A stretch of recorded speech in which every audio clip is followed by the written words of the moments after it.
What I wish I had learned as a student is what I'm going to be sharing with you in my masterclasses. Here's a brief summary of the 7 most valuable tips and insights I had the privilege of learning over decades of playing with some of the greatest and worst conductors and musicians. Yes, an astute musician can learn plenty by comparing the mediocre with the masterful. Now, in addition to a number of practical aspects of horn playing, I'm going to share with you some principles I learned that transcend the merely technical and open your mind to the essence of what timeless music was and still can be all about. All right, so here are the 7 most important leitmotifs of my masterclasses, although there are many more. Firstly, and most importantly, the best way to avoid the very common and dreaded car horn sostenuto is to cultivate the skill and the art of microdynamics. This is the modern one-word mantra that perfectly summarizes Giovanni Punto's rule number 1. It's the secret sauce that separates the countless good horn players from the masterful few.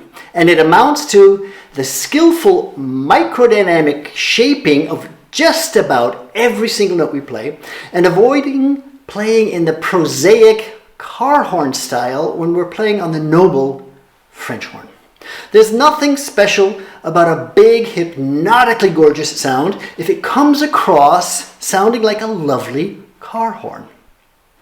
Microdynamics lend depth to your musicianship, and they make you sound like a human being as opposed to a machine. Number 2, in order to master microdynamics, you also have to develop proficiency in fine-tuning your internal resonances. This is something many of us, even professionals, are quite unaware of. We have elastic, adjustable, sail-like membranes that extend from the bottom of your lungs to the top of your sinuses, and they determine your accuracy, tone, color, and they play a crucial role in controlling fine dynamic nuances. Particularly, it's the resonant surfaces in the lungs which many horn players neglect at their own peril. When we disregard them, we tend to get a dull sound and muffled attacks, particularly in the low register. Now, I've researched this scientifically, and I'm going to blow your mind with some of my discoveries. Number 3, the delta force, which is my expression for the upper triangular part of your corset-like transverse abdominis muscle that looks like the Greek letter delta. When used skillfully, this small muscular turbocharger has a magical effect not only on internal resonances in all registers, but on the subtle control of exhalation in general. It's almost wizardry. Number 4, something that can make a big difference in an audition, a first-rate staccato. Now you might think staccato is just about playing short, but there are 3 elements to a masterful staccato. Firstly, and most importantly, don't think short. Of course, it should be short, it will be short, but the way to approach it and play it is as a lightning fast, controlled decrescendo.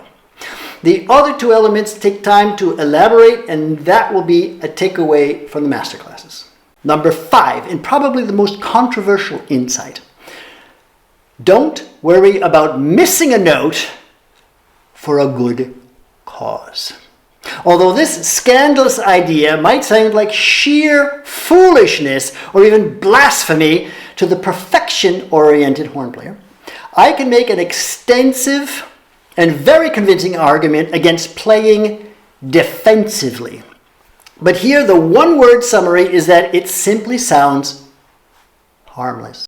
Nicholas Harnoncourt, my mentor for decades, convinced me to abandon my typically American obsession with technical perfection and taught me how to take risks for the sake of interpretational mastery.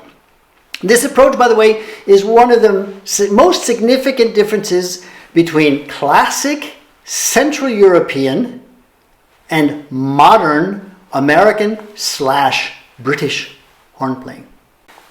Number 6, a timeless reality that some of us are still struggling with.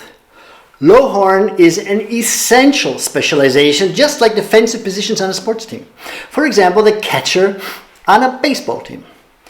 It also might surprise you to learn that long-term success as a low horn player has just as much to do with your playing abilities as it does with dealing constructively not only with the talents but also with the potential disorders that your first horn player might be bringing to the job.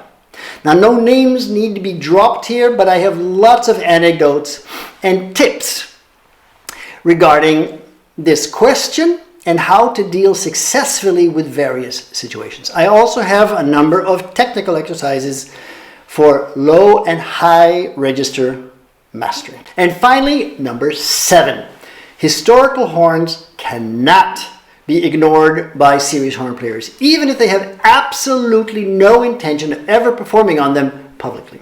Familiarizing yourselves with the limitations and the possibilities of particularly the natural horn will give you countless clues as to how to insightfully interpret classical music.